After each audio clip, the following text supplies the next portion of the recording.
Welcome to 2Cents FC. I'm your host, Amobi Okugo, back again with my guy, L. Each week, we'll be talking with individuals from around the soccer world, learning about their stories and getting their unfiltered thoughts and opinions. This week, we're joined by living legend, former professional soccer player, and current director of operations for Charlotte FC, Darrius Barnes. We'll be talking about his journey from playing field to front office and Charlotte FC heading into their debut season and more. As you guys know, we always start with two truths and a cap. But Darrius, how you doing today? I'm good, chilling. Good to be on here. Looking forward to it. Thanks for having me on. Thanks for making the time. Sure. We know you're busy. So two truths and a cap. L, give the rules to Darrius, and then we'll go from there. All right, so two truths and a cap. It's our icebreaker game that we play. You'll tell us 3 facts about yourself. 2 will be true, 1 will be a lie, and Amobi and I have to guess what the lie is. So I think, I got it right last week. Amobi. Yeah, you up? You probably up like 11 to 7 right now. Still on a decent streak. Amobi said like 11 to 7. So whenever you're ready, Darrius, go ahead, man. All right. Let's see here. So, number 1, I grew up a UNC fan. Number 2, my favorite workout brand is Noble. Okay. Number 3, let's see. I love fashion. Oh, this is good. So he went to Duke, so that's gonna be kind of tough to understand. He grew up. Yeah, I'm gonna say UNC is the lie. Noble's I think it's a Boston brand. So he does have ties, but he's like heavy Adidas. And I definitely know he's into fashion because he's always trying to post on the Instagram. I'm gonna go UNC fan. Yeah, I'm going UNC. Damn. I hit you with the heavy pump fake. The heavy pump. Dang. No, I actually hate admitting this, but all my family and close friends know I actually did grow up. Even though I went to Duke, I grew up a UNC fan. No more a UNC fan, but grew up, had like posters on the wall, all that. But that's history now. It's all Blue Devils, from here on out. But I'm not a my homie Clyde Sims will appreciate this. He's a big Noble guy, and I'll be bashing him all the time just because he talks about how dope the sneakers are and comfort level, and I'm just like, now they got to up their game up a little bit from a design standpoint. Like they could be comfort all day, but the design's not there, so I'll be crushing him a little bit on that. Respect, and okay. I know we're gonna get into all that, especially you growing up a UNC fan. But first question we ask: when did you fall in love with soccer? Yeah, man. I probably fell in love with the game when I was, 4 or 5 years old. That's when I started playing, and it was really by chance. I think I was in like kindergarten, and one of my, dudes that I grew up with, his dad asked me to come play rec ball, and really just from there, was infatuated with the sport. Always had a ball at my feet, and it was an escape for me. At the time, my parents didn't know much about soccer at all. My dad grew up playing basketball and football, knew absolutely nothing about the game. But I think they just saw how much I enjoyed the game once I was out there. It was just natural to me. And it was something that I gravitated towards. And, it's really bizarre to see because back then there wasn't too many black people or black kids playing soccer. And I'm sure you guys can relate to that. But that was, as a kid, it's just, looking back on it, it's just kind of amazing to see that, you don't really, go with the flow or go with what everyone else is doing. Just as a young age, just wanted to create my own lane and, do what was enjoyable. And obviously I really wasn't thinking about that, at that time, but, as you start to look back on it, your subconscious starts to kick in a little bit, and then you can see your subconscious kick in at a younger age. So it's something that I gravitated towards and, something that stuck with me, and I'm, in love with the game to this day. No, respect. So I have a question because usually we ask people like, growing up, did you have any other black teammates? And like being from North Carolina, like that's basketball country. and your dad, you said he played basketball and football. What's that dynamic like? Do they like start to learn about the game as you go, or is it just like, oh, our son Darrius loves it and we're just going to support him? Yeah, I think that, I think the latter right there, it was the case early on. They saw I love the game and they wanted to support me. My parents have been super supportive in everything I've done, from day one, coming out the womb. My parents have been supportive, of what I've done, and to this day the same. So I think it's important to have, strong Black parents around me that support me in what I do and, have been behind me every step of the way. But, I think, as with myself, like, coming into the game when I was younger, I didn't know much about soccer. You didn't really sit on TV as much, when I was, 5, 6, 7, 8 years old. And all you saw was basketball, football, baseball. But, they started to, I think their dedication to seeing me succeed in the sport, kind of persuaded them and got them more inclined with the game and they wanted to learn more about the game themselves. And, just being around it, I think to this day, you continue to learn more about the game. The more you watch it, the more you're involved with the game, rule changes, players, playing styles, tactics, all things of that sort, just continue to learn and evolve with the game. My parents have, did the same thing just at an earlier age, just so they could, be there to support me and rally behind me and really, push me to all my goals, dreams, and aspirations. No, respect. So talk about North Carolina, because I know you rep North Carolina hard. Talk about North Carolina as a soccer community and like soccer talent, like a hotbed. Yeah, man. I don't think there's any better place, honestly, in the country. You heard that right. You heard that right. There may be some on par. But in terms of, hotbeds from a youth development standpoint, I think North Carolina is it, and especially with if you look at the colleges around here from an educational standpoint for one, but just from a soccer standpoint, you have Duke, UNC, Wake Forest, NC State, you got UNCG, Elon. There is tons of soccer schools around here, and tons of clubs. When I was growing up, I played for Triangle Football Club. One of our biggest rivals was Castle, and obviously that's all shifted now with the academy system that's come in and some clubs merging. But I think working with Charlotte FC right now, I think we have an amazing opportunity just with all the clubs that are around, from CSA to Charlotte Independence. Obviously working with NCFC and NC Fusion. There's just such a love for the game from a youth and player development standpoint. And I think if, we do our due diligence and do what we're supposed to, we'll be able to tap into all that talent and, really provide access for kids who haven't had access before and just continue to cultivate the talent that already exists. So I think there's a huge opportunity for us at Charlotte FC to really tap into that talent that hasn't been done so before. Nah, I respect you because, you rep hard and you gave facts.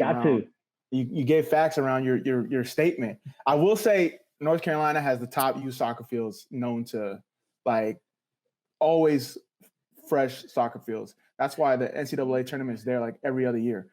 And that's what you get when you come to the country, man. That's what you get. And then when it comes to like male and female talent, like spread evenly, I would say you guys are top 6 for sure. But you got at least give a top 5, top 6. You're just making stuff up now. All right, top 5. All right, so you talked about growing up a UNC fan, but you eventually went to Duke. What was that process like? Like, how did it come about? Yeah, I think just as I mentioned before, just being there's so many elite players coming through the youth ranks when I was growing up, and just having access and being able to go see some of these top universities play. You really didn't have to go far to get recruited with these elite institutions right around you and elite programs right around you. So, I was being seen by, Carolina coaches, Duke coaches, Wake Forest coaches, in South Carolina, Furman coaches, NC State coaches all the time, and having, interactions with them informally. It wasn't breaking any NCAA rules at the time, but you bump into them here and there at tournaments and whatnot. But I think I was just very fortunate to be in this area, to be in such a hotbed where, we had such access. And, I was fortunate enough to get a scholarship offer from Duke, and, pretty much without sugarcoating, my mom was like, "You're going to Duke." Once that offer came, my mom was like, "You're going to Duke." So I think that's really where my love for Duke came, and I think it just grew from there. Respect. So give us all right, give us the rundown on Duke. Like obviously top education. So I know your mom, similar to my parents, like there's no decision. Like you got to go. But from a soccer Exactly. standpoint, you got a lot of talent. Wake Forest has done well. UNC has done well. Furman has done well. Even UNCG. Who are some ballers to come out of Duke? You know, outside of yourself, that you're like, all right, I'll put this five aside against anyone, or I'll take this best 11 and run it up on the field. Yeah, I mean, we had some ballers in my day. I think Duke is in a rebuilding stage right now, and like you said, there's a lot of these, and I'm putting that nicely. We're in a rebuilding stage, but UCLA is too, so it's all good. It happens, but I mean, you know what best? Like ACC is just the top soccer conference, and it's you really had to come compete day in and day out. But if I like number one for me is Mike Grella. Mike Grella was an absolute baller in college. Having to go up against him, day in and day out, and him bringing his Long Island swag. He just kind of brought his Long Island and Italian swag with how he played, and I think he just played the game so freely. And I think until I got to Duke, I had never really seen anybody play the way he did. Just the creativity and joy that he played with, and you could just tell he was on a different level. Mike Videra. Played in the center of the park, played in the league for a few years with, Chicago Fire and New England as well. Unfortunately, injuries and concussions derailed his career, but, he was, an unbelievable talent in the middle of the park as well, could spray a ball all across the pitch. I'm thinking Spencer Wadsworth, who I played with, who's an agent at WMG right now. I played with Kyle Helton, Zach Pope. Andrew Wenger, I didn't play with, but he came in, shortly after. Obviously was I think it was a top draft pick. He was he was one of the only players to win, I think, ACC, defensive player of the year and ACC like MVP, offensive rookie of the year. Yeah, so he was just a very versatile player throughout the pitch. Cole Grossman played in Columbus. Played in Salt Lake for a bit. Now doing big things overseas in the business world. So, we definitely had some ballers. And then if you look at some of the old heads, you got, Jason Christ. I was fortunate enough. I was coached by Jay Heaps, so it's kind of crazy to see that whole Duke network come full circle. So can Jay Heaps he could really play basketball too? Like he could really ball, because that's the rumor. That's the vouch. I'm not gonna go on the record for it, because I still need to see him play. Okay. I still need to see Jay play. But I mean, if you make the you get on the court for Coach K, I think you're doing all right for yourself. Yeah. All right, perfect. And let's not forget about the young gun. I know you're a little bit older now, but Jeremy Ibobisi, friend of the show, he went to Duke as well. Jeremy Ibobisi. We got Sean Davis. Yeah, a lot of the young bucks. Yeah. Okay. That's a good. Yeah, you guys got a good squad. I'm not even gonna lie. So all right, so you spent some time at Duke, and then you go to New England. Talk about that experience, getting drafted, and obviously it's changed so much now. But talk about how it was for you. I know you broke a couple records, being one of the only rookies to play every minute of every game for that rookie season. Yeah, man, it was a bit surreal. Growing up, like I said, with my parents not knowing much about the game, and just how I fell into the game. I never could have, dreamed, my wildest dreams that I'd be playing professionally. It was just, a sport that I enjoyed playing and had a passion for, but, the sport takes you, so many, different places. And I think that's one of the things I love about it, just, the different places that the game has taken me, both, domestically and internationally. And you just, you start to build up a lot of these experiences, and with those experiences, you learn from the game, and you continue to get better. And I think, all those experiences built up and, helped me in my days at Duke to, get better year in and year out. I had a really good freshman year at Duke, and, from there started to really get some interest. And that's when I, started to realize that I could, probably make a career out of things if I continue to keep my head on my shoulders and, do what I was supposed to and do everything within my control. So I was fortunate enough to get drafted by New England in the third round. And, even with that, third round picks usually aren't, looked at as, those that are going to make the roster. So, I just really went into training camp and preseason, my rookie year in 2009, and just said, I'm going to give it a shot. I'm going to give it my all. And, with everything, you need some luck, and you need some things to really fall in place for you. And, luckily I got drafted to New England, who had a need in my position, which helped. Had a coaching staff who really believed in me and believed in young players and giving players a shot. And so I think, really being drafted to New England was a blessing to me and, helping me realize my dreams. And, it was nothing like, getting that call from the GM telling me that they're going to sign me and, sign me to a contract. And then, playing my first game, I think we played in San Jose, and just standing there, you kind of get goosebumps when the national anthem is playing and you're about to play your first professional match, standing beside, players like Shari Joseph and, my boy Kevin Austin, to this day, and guys that I still keep in touch with. Just, being able to share moments with people like that, and, looking back on it's just, really special moment. That's amazing. And obviously, our careers overlapped a little bit, but what advice would you have for like a young guy trying to make it into the game now? You've been through it, you did the college, you went to pro over 10 years, and you've worked in soccer still, so you've seen a lot. What separates those guys that make it, whether they're drafted high, drafted low, undrafted, picked up on trial? What's the difference, for the people that are like looking to, your career as an example of what to accomplish?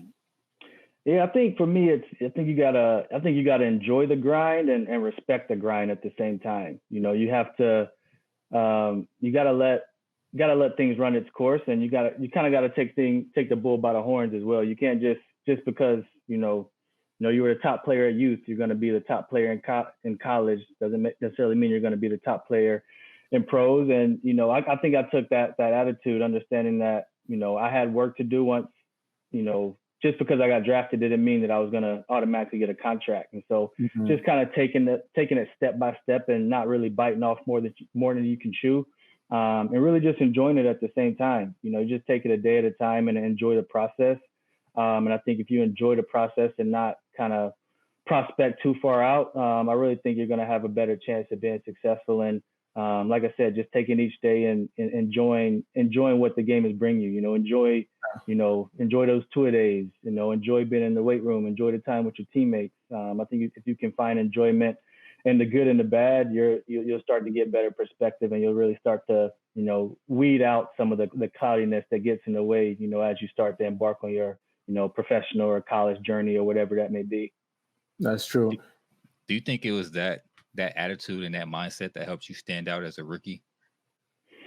I think so. I really do. I think, a lot of people say, you have chip on your shoulders from being, this team didn't take me or that team didn't take me or you were this draft pick. Like, I didn't look at it that way. I looked at it as, I was fortunate to be drafted, and, I was one of a few that are able to say that, I played professionally and that I was able to get drafted. So I just took it, I see things as an opportunity. And I think getting drafted to New England was an opportunity. And so, I wanted to go out there, improve myself. I think I had, that first week of preseason, I kind of had some, rookie jitters and a little bit of nervousness, but then you just realize that, it's the same game that you've played, all your life, and the same game that, that you fell in love with. And, once you get out there and, start to develop a rapport and camaraderie with your teammates, it's the same game. Might be a little bit faster, a little bit more physical, but at the end of the day, it's the same game, and, you adjust and adapt just like you do anything else in life. Any forwards where you're like, I got to play this guy? Like, Man, there were a couple. I'll tell you what, playing against Shari, even though he wasn't a forward, playing against Shari Joseph in practice every day was not it. I still got my man used to keep his fingernails long for that very reason, just to keep opponents at bay. And I was a victim of that a couple of times in training. Still have some scars from that. But it's crazy. Probably one of the toughest defenders I've played against is Robbie Keane. Playing against him, just obviously he's not the fastest, but his mind was so sharp, and just his movement off the ball. I think there's a goal on YouTube where he just dropped the absolute banger on me because I'm playing off of him because I'm kind of tentative of his movement and off the ball, and he just, all right, you're gonna give me that much space, I'm gonna drop one on you from 25, 30 yards out. So I think he was tough. Landon obviously was a tough mark. Connor Casey, how big he was, just being able to post up and when they're playing direct, yeah, he knows how to use his body. So he was a tough matchup for me as well. But there were tons of great forwards in the league, and I actually say now, I think the league has just gotten so much better. Like, I feel like I'd have a tough time keeping up these days. So I think I retired at the right time. No, it's funny what you said about Robbie Keane, because I always tell people, I'm like, yo, Robbie Keane, that's the one, because he'd be staying off sides, and then by the time the ball's ready, he's onside, and there's the way he dribbles, like the ball sticks to him. You poke it, but it still somehow stays with it. That's it. It's wild. And obviously, you guys played against them in the 2014 MLS Cup final. Your team was very popular that year. You had Jermaine Jones, kind of leading the charge from not only team standpoint, but media standpoint. Talk about that season specifically. You guys were doing really well. Obviously, you made it to the finals. But from your standpoint, playing with somebody like Jermaine Jones. Yeah, I mean, that year was a whirlwind. I think that was 2014. I feel like there was like 5 different seasons kind of baked into that one season. I think we started off decent, had a decent run, and I think we went on like a 10-game, 11-game like losing streak or a winless streak or something like that. Jermaine came in the summer, gave us, a jolt of energy that we needed coming off of the World Cup. And I think just his attitude, his toughness, his will to win really kind of rubbed off on the team. And just, we just knew like if we got into the playoffs that we could make a deep run. And I think we just started to click and gel at the right time. He came in, he held people accountable. Obviously his quality, speaks for itself, coming off of, scoring bangers against Portugal in the World Cup and things like that. So just, sharing some of those experiences and just, being around a player like that just ups your level because you want to show what you can do. And, as a competitor, as a professional, you want to compete against the best. So I just think, his presence really brought out the best in everyone and raised everyone's level. And I think we hit our stride at the right time. And it carried us all the way to MLS Cup. And, unfortunately we were, I think, a shot off the crossbar away from winning MLS Cup till Bunbury hit the crossbar in the dying seconds of regulation. And ultimately we ended up going into to extra time and losing that game to the Galaxy. But, definitely a season to remember. Yeah, that's amazing. And you had a career to remember. You spent most of your career in New England, a storied franchise when it comes to MLS. But one of the oldest and most historic clubs that you played for is the New York Cosmos. Can you talk about that stint there? Yeah, for sure. It was a stint I was fortunate to have. In 2016, my contract with New England was over, so I wanted to kind of test free agency and see what else was out there. I had been in New England for 8 years, and as anyone knows, and when you're playing professional sports, that's a pretty long time to be with one franchise. So just wanted to see what my options were, see what else was out there. I ended up going into preseason, that next preseason in 2017 with Seattle, and things were looking up there, but I ended up getting hurt at the end of preseason, and then couldn't sign his contract while I was injured. So New York Cosmos fortunately gave me an opportunity, and they wanted me to come be a part of their organization, and I saw it as a new challenge, to play, like you said, for a storied franchise in North America, but also play for a coach like Gio Savarese. Was fantastic, and to play in a new league, while it wasn't MLS, it was an opportunity to test myself. And honestly, the quality of players in NASL at the time was fantastic. It was a fantastic level. I think the tough adjustment for MLS players going to a league like that is just kind of what you're used to from a from a professionalism, like a facility standpoint. You're not getting those first class facilities like you're used to. So that's a little bit of a learning curve for me, but you deal with some of that adversity, changes and adapt. And I enjoyed my time in New York, and I think it was a silver lining for me as well to be in New York because it introduced me. I was able to meet some new people by living in a new city, and that really helped me help me start planning out my post playing career. And transition to MLS and then ultimately to where I'm in now with Charlotte FC. Yeah, perfect. So talk about that, because I remember, when we talked back in the day, you were taking the train up to like different parts of New York to do like networking meetings. I know you were doing some analysis work for the Revolution. Talk about how important that is, as an athlete, me specifically, this is what I'm passionate about. But you were already kind of had the foresight to do that. Yeah, I think again, it's just all around like your passion points. For me, like I have a strong interest and passion in seeing this game grow in North America. I think the potential for this game is limitless, and you've seen the game grow, you've seen MLS grow over the past few years, and I still think we have a ways to go. I think there's tons of untapped talent in the United States that we can access and provide access to, and give access to more people of color and inner city communities, making the game more available. But with that said, I think the game's headed in the right direction, and I think for me, I just want to continue to see that develop. It's something I've always wanted to see develop. And so while I was playing that last year, 2017, for the Cosmos in New York, I knew I was towards the latter half of my career, so I just wanted to start to put some of the bricks in place to see, what my options would be, post playing. And being there in New York, I developed some relationships with people in the league office at MLS. I was at a bar one time in Brooklyn and bumped into Kalen Carr, who was working at MLS at the time and still working at MLS on the content side of the house. And he was like, come over, we'll kind of do the rounds, introduce you to people in different departments.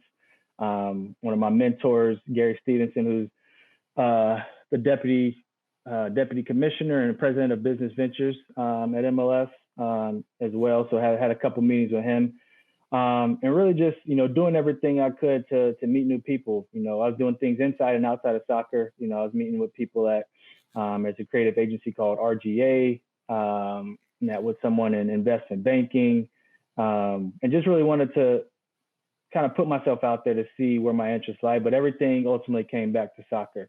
Everything with me is soccer. I think that was where I was happiest and where I was going to find usually where I was going to get the most, out of my post-playing career. So, I was fortunate once my playing days were over, I landed a job at the league office in the partnership marketing department, managing a number of our corporate partners from the likes of Adidas, Audi, MGM, SeatGeek, J&J, Southern New Hampshire University, to name a couple. And so, that experience really, opened my eyes to the commercial side of business. Just knowing that, players like ourselves, we've been on the technical side for so long and kind of had that same cadence and same schedule. I wanted to learn something different and put something else in my toolbox. So just really wanted to learn the commercial side of sport and the commercial side of MLS. And that's really what pushed me to start to pursue that side of the business. And I was fortunate enough a couple months ago to land a gig as a director of business operations with Charlotte FC. So it's going to be cool and unique to really build an MLS club and franchise from the ground up. No, that's amazing. So as a player, obviously, we have views of the league, but, we're seeing it from the playing side. So you were able to see it from both, like playing and business side. Did that give you like a new appreciation of MLS, or did it give you like a new, like, oh, okay, maybe that's why this worked out differently, or this is maybe we should like kind of relax a little bit for some certain things when it comes to, things that we complain about as players? Yeah, you trying to catch me up, Amobi. I see. Not even. I'm just trying to see what's going on, Nah, I feel like, I think, that's a fair question. And I think I straddle the fence because I think you're right. Like I've been able to see it, as a player, you have certain, certain viewpoints, towards the league, just in terms of, player well-being and making sure, players that are taken care of. And, once I was, on the league side, I'd even get it from players like, oh my God, you're on the league side now. We can't talk to him about this. And I'm like, they took you out the group chat, huh? Exactly. You can't go to the Players Association meetings no more, none of that stuff. But, at the end of the day, for me, once a player, you're always a player. I'm always want to do what's in the best interest of the players. But, obviously on the flip side, there's a commercial aspect to it as well. MLS is a business, and I know that's cliche to say, but MLS is trying to look out for the well-being of the players, but also its owners and the people who are financially backing the league as well. So it's always it's a slippery slope and one that's tough to navigate. And you gotta sometimes you're walking on a tightrope, but just if I'm frankly speaking, I want the best for the players because I think I know the players are the lifeblood of the league, and without the players, there is no league. So I know the players definitely need to be taken care of. Obviously within the constraints and the guidelines and parameters that is MLS. Ooh, Oh, that's someone that's done media training right there. That's someone that's director of business operations you for like you MLS like franchise. you like that dodgeball, right? Yeah. Woo, woo, you know, I had a so quick question. I want to kind of back up just a little bit because a lot of our listeners are either in the media space in one capacity or another, or like they run a team or help manage a team.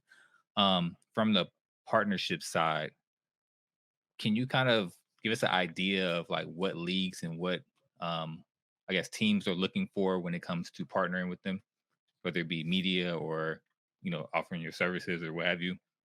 I guess similar to what you've done with MLS and how they've kind of managed their partnerships with Audi and Adidas and whatnot. I guess kind of breaking down the anatomy of like how that deal works and like what the league is looking for in those situations.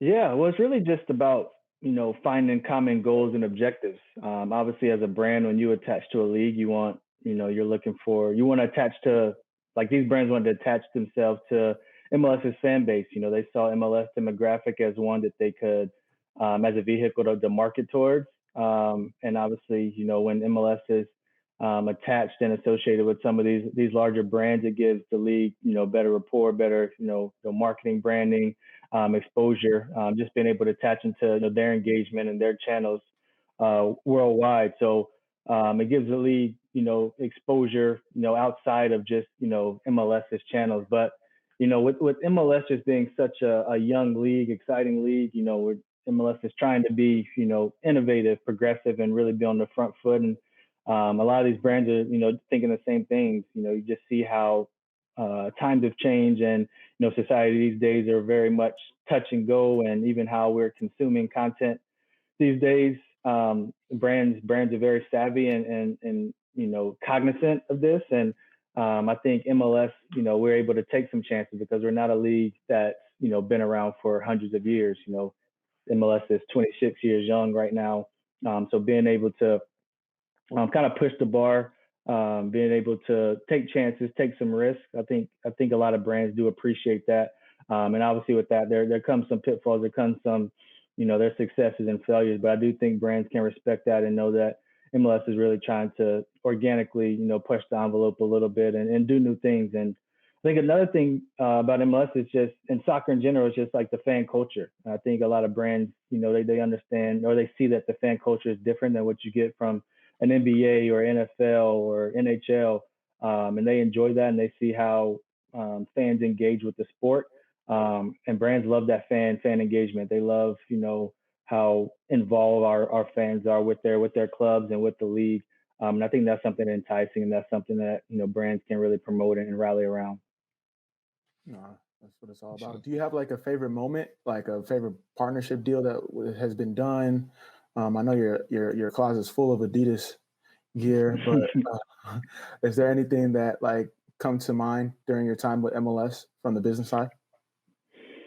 Yeah, well, I think personally for me, I think going to my first All Star. Obviously, I didn't make an All Star as a player, but seeing All Star from a corporate standpoint is something that's mind blowing, and like you wouldn't understand as a player, just seeing everything that goes into putting on an event, putting on an All Star. How excited commercial partners are to be associated with it. Just all the hands that go on deck to put on an All Star. So like going to my first All Star, that was pretty like a surreal moment. But just from a business standpoint, I think managing a brand like Adidas has been top. Obviously, Adidas is a global brand, and just seeing how invested they are, and committed they are to the league, and how invested they are into player development and youth development. It's exciting to see, and I think going forward, I think that relationship's only going to continue to get stronger. I know certain people have different opinions about Adidas owning all league jerseys, but they don't see all the effort that Adidas puts in on the back end, to take care of the clubs, and to make sure clubs' well-being are taken care of, and how important the Adidas partnership is to the league. Honestly, without that partnership, commencing way back, who knows where the league would be. But they've been great partners, hand in hand, in lockstep, and just being able to work with them and just seeing like jersey creation processes and things of that sort. It's eye-opening to see, and just seeing how far advanced things like that take place. Jerseys for 2021. That process began in 2018. So it's just how far out some of that planning has to take place, and then just to see when the jerseys are launched, and how joyous fans are, and just seeing the reactions across social media. It's all crazy to see, and see it come full circle.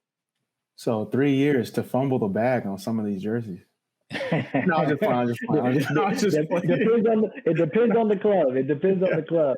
There were a couple fire ones this year, though. Yeah, facts. So one question I had. Sorry, go ahead. I think you got a question. No, go ahead. My question is, obviously, I spoke about being on the playing side and then business side, but you being in the corporate space, obviously as a African American athlete, MLS does a great job of hiring former players of the league. Obviously, it's continuing to get better. But what was that experience like for you? Being a Black executive for a league office. Yeah, I think I didn't, like, when I first stepped in, I wasn't really looking at it like that. You kind of take it in a couple different buckets. Like being a former player, first of all, you almost feel like, even though it's in sport, like being on the commercial side, you almost feel like you have to validate yourself. And I'm not saying it should or shouldn't be like that, but athletes, if you look at it from a corporate or commercial eye, have this stigma of being like a jock attitude. So you want to go in there and show your commitment and show your dedication, and show that you do have the skill set and wherewithal to be able to go out there and do the same thing that you do on the pitch, be able to perform from a commercial and business standpoint. So just proving yourself from that standpoint, and it's also just being a person of color in the office as well. Like you want to represent and make sure people of color are being taken care of, being able to have access, being exposed. So for me, I was just trying to insert myself in all positions possible, making sure I'm in meetings, just making sure that I was putting myself in positions to represent for myself, for my family, for Black people in general within the sport, because I think we need representation all across the board, not just on the field, but in those decision-making meetings as well. We need minority decision makers, and it's something I'm trying to do now. With Charlotte FC, just making sure we have representation. I think our president at Charlotte FC, Nick Kelly's done a great job of building a very diverse staff and diverse culture, and that's something that he's really big on, making sure that us internally in the office will be representative of what's on the pitch, and hopefully we'll have a diverse fan base as well, and just really be a diverse, inclusive organization from top to bottom. Perfect. So you mentioned Charlotte FC. So let's talk about your role. Obviously, first and foremost, congratulations. Talk about how it came about, how they poached you. Like, we want all the details. No, I appreciate it. Yeah, it's crazy. I think, me and you spoke, not too long ago. And I think, understanding, I don't think at the time, Charlotte had gotten the franchise yet. And I've always said that, even growing up, we spoke about it earlier, just the hotbed of talent and, the soccer culture that's in North Carolina, that this would be, a great market. So when they got when Tepper got the franchise, I was ecstatic about it. It was something I was excited about. And, I was just in the back of my mind, I thought it'd be great to work for, a club that's in my hometown state. So really just started to do everything I can to learn more about it. Obviously, they were supposed to come in this year in 2021, but with the pandemic, expansion got pushed out a bit. So we'll be entering the league next year in 2022. And I think that was just perfect timing for me. I think I was able to gain some great experience from the league office, working in corporate partnerships. And I think I was able to use that, the expertise and knowledge that I was able to garner at the league office to parlay that into my gig with Charlotte FC. I was able to just tap into some of my resources and people that I've met along the way, just to get some introductions into their leadership team, and had a couple conversations. And ultimately that led into the gig that I'm in now. So just looking forward to it. I think the exciting part about it is being able to build something from scratch. Literally building a club from the ground up. I think is a once in a lifetime opportunity, and to be able to do that in my home state and be able to give back, really get involved with the community. That's something that we're big on is community engagement, and knowing that we don't hit the pitch till next year. That's what it's all about. Just getting out into the community. Having some fan engagement moments, having some community moments, access moments, really give back because that's what we're going to be all about is really giving back to the community. That's what it's all about, because players come and go, owners come and go, executives come and go, but the fans and the community is always there to stay. So it's important. It's important that you said that, and I appreciate that. When it comes to, an expansion team, what are some steps that you guys are taking from the playing side to ensure that you guys are successful? We've seen Atlanta, Nashville, they've done well, and I'm excited for this rivalry that's going to happen in the South between Charlotte, Nashville, Atlanta, Orlando. Sweet teacup. Yeah. Oh, I like that. Sweet teacup. Oh, I love that. Hey, you might have to hire 2 Cents for that. I know. Nah, it's been circling around. I ain't come up with that. Oh, okay. Right, we're gonna claim it. Take credit. But then you've seen other teams. Unfortunately, we don't want to name them by name that haven't done so well as an expansion franchise. So, what are some steps that you guys are going to be taking? I think the biggest one is just having this runway leading up until our inaugural season. I think if you look at some of the most successful expansion clubs, they've all had 2-3 years heading into their expansion year or inaugural season. So that just gives you more time to do research, gain intel, get the appropriate staff in place, making sure you're really methodically and strategically thinking about how you want to build a team, how you want to build a club. And I think we've been able to do that, obviously some on our own and some due to the pandemic as well, a little bit forced. But I think our leadership team has done a good job of putting the right staff in place.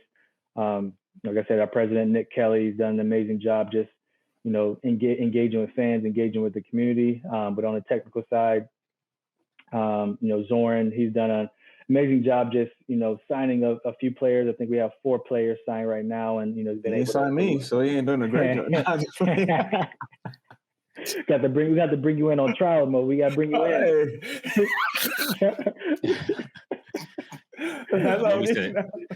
Moby said I want that front office internship. Player front office role. Can you do guys? Yeah, there's player coaches roles now. So yeah, we got to parlay that. You got to get that in your next contract. All right, so I got a scenario for you since you're director of business operations. Playoffs, first 4 years, no MLS Cup, no trophies, but you consistently make the playoffs. Mm-hmm. Or up and down, but you get an MLS Cup within the first 4 years. I'll take MLS Cup. Okay. All day. MLS Cup, we're not trying to. We don't get no participation awards around here. We're trying to win the thing. I feel it. I like that. Win MLS Cup. It's gonna bring more fans in. It's gonna really excite the community. It's gonna get the entire Carolinas excited about the club, and obviously that's gonna bring better players and talent in as well. And I think we're building some top facilities as well, renovating Bank of America Stadium as well to make it more soccer specific. So I think with all these renovations and all the excitement around the club, getting MLS Cup would just add to that. So I'm taking MLS Cup all day. Respect. So okay. I got a question, another one. Obviously David Tepper, big stepper. In your line of work, you've been working with high level people from Cosmos to, Kraft, all these different people, but Tepper, big stepper. Mm-hmm. Is there anything that you learned from him specifically from the business standpoint? Well, actually, I haven't had the opportunity to meet him quite yet. So I've been working remote for, I started in April. So I've been working remote, kind of going back and forth between New York and Charlotte. I'll move to Charlotte permanently in the next couple months. So hopefully I get a chance to meet him then. But, everything that I've heard from, my leadership team from, Nick Kelly and Tom Glick, it's just that he wants Yeah, Mr. yeah, Green, me too.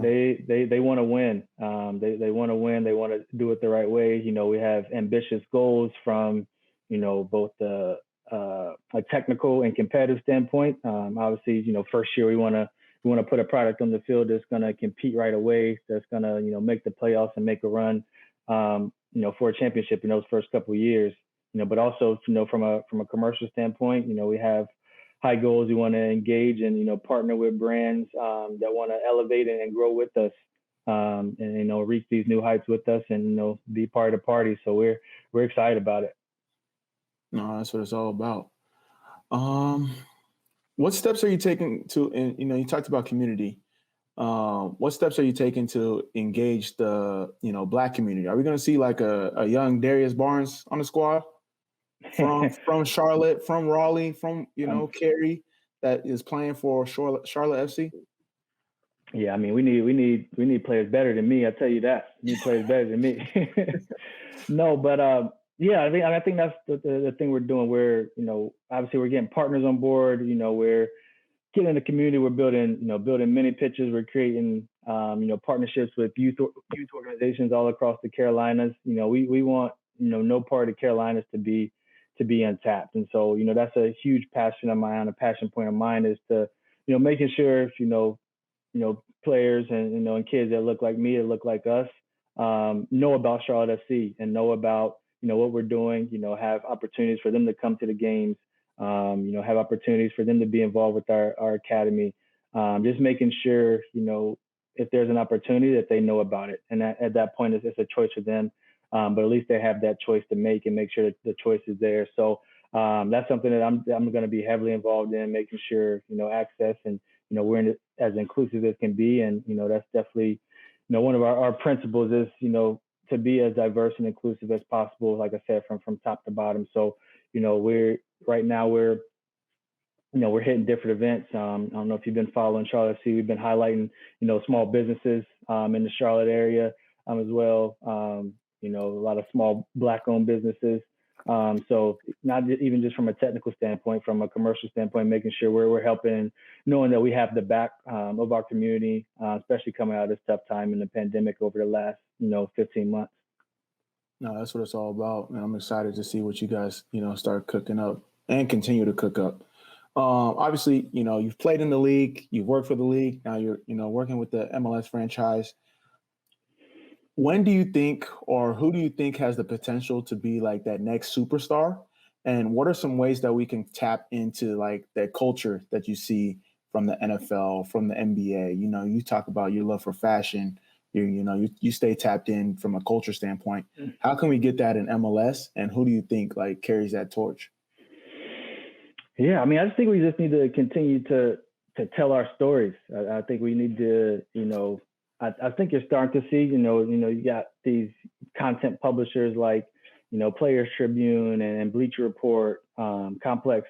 I think channels like this are where fans and the demographic for MLS fans are really tapping into. So I think we can do a better job of getting content on those publishing partners like that, just to tell individual player stories. I think there's amazing stories that need to be told across MLS. I think even just hearing Jeremy Ibobisi, his story and everything that he was doing with Black Players for Change, last year, and even what he was doing before that. And like, I don't think anybody knew really just how smart and educated he was about the space.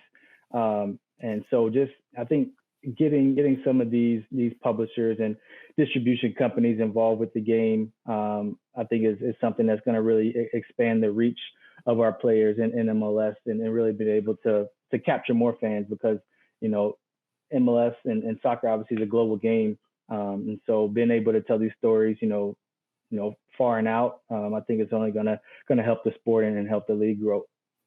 No, that's facts. The more we share, the more we grow. And 2 questions request. I know it's your guys' inaugural season coming up.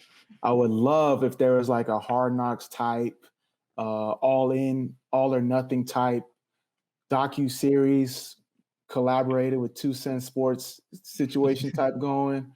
And I hope you don't go Hollywood when I ask you for tickets. Those are my two question requests.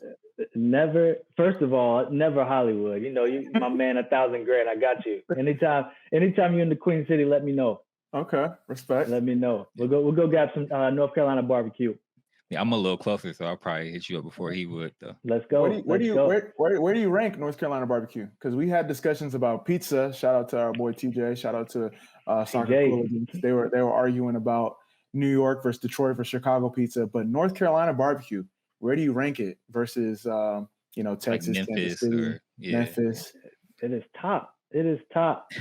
top. You can't just say top without because this is what I tell you. North Carolina barbecue is it's like a vinegar-based like pulled pork. Like we don't do the brisket and all that. Like we can, but like the pulled pork is where it's at. Like all right. I don't know. I don't know how much the spices of the vinegar base. I don't need like all the sauce, but that vinegar based sauce is just that's where it's at. That's like this one too, like the fist clap. That's when you really know. Okay. Yeah. Whenever you're in town, I got you. All right. North Carolina barbecue on me. Pulled pork. That's what you got to go with. All right. Respect. All day. Respect. All right. What we got next? I'm excited. That shit making me hungry. I'm not even gonna lie. All right. So let's jump into no card, yellow card, red card. So this is a rapid fire segment of the show where I'll read off some news topics. We actually got 4 now. We started with 3. We got 4 now. Mm-hmm. And you'll give your opinion on these topics with using the soccer card system. So no card is I agree or I'm cool with it. Yellow card is I can go either way. And red card is I disagree or I'm not cool with it, and kind of give a little explanation of why you gave that card. So we can jump right into it. Got the rules, everything straight? Let's do it. All right, so first up, U.S. Soccer is taking their marketing in-house once their contract with Soccer United Marketing ends in 2022. So what do you think this means for both parties? And so the card here is, what card are we giving U.S. Soccer for disassociating or moving away from some? Well, we can go first. Yeah, I know Darrius is going to give his political answer, but I'll probably give it a yellow card. I think it could have happened sooner, with the way the game is going. I think it's better to keep it in-house. Obviously, things get conflicted when you hire somebody to do it. But let's not take away from the fact that U.S. Soccer and some had a great relationship over the past however many years they were working together. So I think now U.S. Soccer is at a point where they can bring it in-house. So, yeah, yellow card. Yeah, I honestly, I'd probably say the same thing. I think Amobi said it well. I think, I think U.S. Soccer and some have done a great job of building the sport together. I think, both leadership teams have done a great job in just seeing the vision, for the sport. But obviously there comes a point in time where, things need to change. And, I think U.S. Soccer felt that it was in their best interest to bring things back in-house and, hire a staff to really do, take that lift internally from a media standpoint and corporate partnership standpoint. So, we'll see how it goes. I mean, it's not to say, one way's the best way to do it. I think, they'll take their shot at it and take their stab. But I think, I'm obviously biasly speaking. I think some did a great job kind of elevating, U.S. Soccer and bringing some amazing partnerships to life and making some of those introductions. And some of those will continue to live on and some won't. But, at the end of the day, I don't think there's, a wrong way to go about it. It's just a matter of preference. Sure. Yeah. Fans will say remove some of that conflict of interest between MLS and U.S. Soccer. So interesting to see what will happen. All right. So next up, Inter won the Scudetto this year, but their manager Antonio Conte is leaving because the team wants to sell 80 million euros worth of players in the summer to fix some of their financial issues. So what card are we giving Conte for wanting to jump ship? I got no card. They should be giving them 80 million euros to boost his squad. I mean, Champions League is up. He broke a 10-year run of Juventus just dominating the league. So he's going to have plenty of suitors. It's just unfortunate because, they have a squad and, they did it the right way. Conte's coaching is excellent. A lot of players doing well there. And then for we don't know who the replacement is going to be, but it's just tough. You would hope that they kind of continued and made like another run. So no card on his standpoint.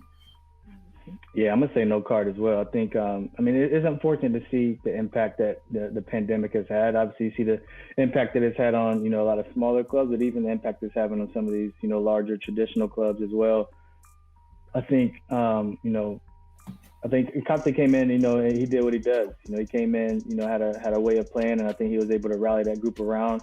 You could see the impact that he had on Lukaku, and just the breakout year that he had. But I think it hurts because you can see Inter kind of scaling back and dropping down, just when they had started to make their way back up to the top ranks. Obviously winning the league this year, but it wasn't a couple of years ago where they were mid-bottom table.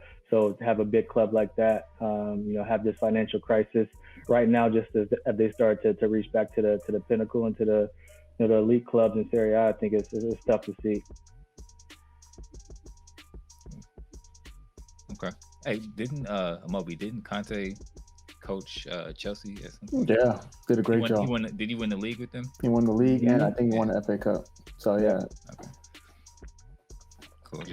He's proven. Yeah. Former Juventus guy too. Like he get where he goes, he gets the job done. Hope Arsenal got him on a short list. All right, so next up, Fiorentina and New York Cosmos owner Rocco Commisso says that FIFA is applying a double standard when it comes to the Super League and MLS, allowing one to be a closed league and the other to not be closed. So what card are we giving Rocco for his sentiment? To be honest, because this is one, and I would love it because Darrius probably made me play for him. I have no problems with anything Commisso does. I think he's amazing. He brings a lot of opinions to the sport, and I would love to see him. If he would have got the Cosmos in the MLS, I would have just loved to see that. So no card for me. I think it's press the issue, see what they say. For me personally, I would go yellow card. Because I love Rocco, and he was fantastic. He was always around. When I was at the Cosmos, coming into the locker room, he was probably more present than than some other professional sports owners are. But he always, like Amobi said, he's always going to kind of press the envelope, and take his political stances, even, if he doesn't agree, or if he doesn't think that, it's really going to get across the line, he'll just kind of raise it to play devil's advocate a little bit. So, I have no issues with him saying it, but at the same time, it's like some battles, you're going to fight, but you're not going to win. Yeah, I just like the fact that he's like a little instigator sometimes. That's exactly it. When that situation where him and the Miami FC owner were like, "Yo, just let us in. We'll pay for everything." Like, you know how much leverage you have to have, like money you have to even like say that. Yeah, that's awesome. Yeah, that's awesome. That's a boss move. Yeah, my pockets aren't that deep to be talking like that. Let me go sit in the corner and watch. All right, last one. So word on the street is that Tottenham is in talks with Pochettino to return to the club as manager. So what card are we giving Tottenham if this is true? Tottenham's over here with the hey big head. My goodness. Yeah, I'll give a yellow card because if they would have just given the resources that he wanted after they went to the Champions League final, the situation wouldn't have happened. So obviously Daniel Levy, he's not even trying to be frugal. He's trying to be cheap. And it cost them like probably one of the best coaches in their career, in their club history. And it looks like they're going to have to go through a rebuilding phase now. So, yeah, man, I'm giving Tottenham a red on this one. To be honest, I'm giving them a straight red. They gotta go. They need to take a match off and think about the decisions that they've made. It's just crazy to me that they didn't have Pochettino's back.